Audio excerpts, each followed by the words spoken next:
Amid China's recent aggression and maneuvers in the West Philippine Sea, President Bongbong Marcos says the Philippines will continue to engage stakeholders in the territorial row through diplomacy and dialogue. In a joint press conference with Czech President Petr Pavel, Marcos says he shared with Pavel the developments in the West Philippine Sea, the part of the South China Sea within the Philippines' exclusive economic zone.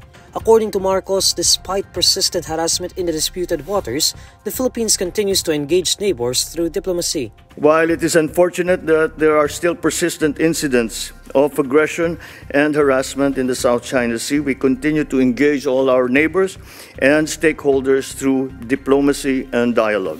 Marcos also emphasizes the Philippines' position on the maritime row, which is consistent with international law.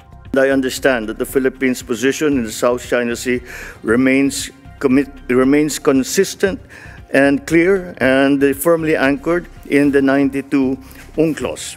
For his part, Pavel supports the Philippines in ensuring freedom of navigation in the South China Sea. He points out that disruption of trade routes in the disputed waters would also negatively affect Europe.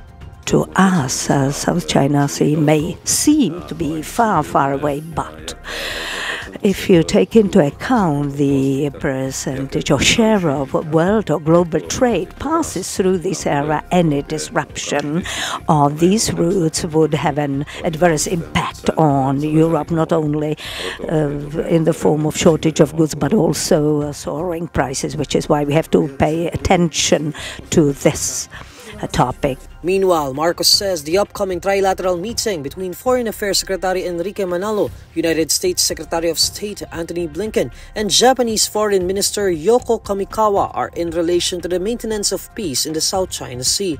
However, he clarifies that the stronger defense ties of the three nations were meant to ensure safe navigation and passage in the South China Sea as an important trade route that accounts for 60% of international trade.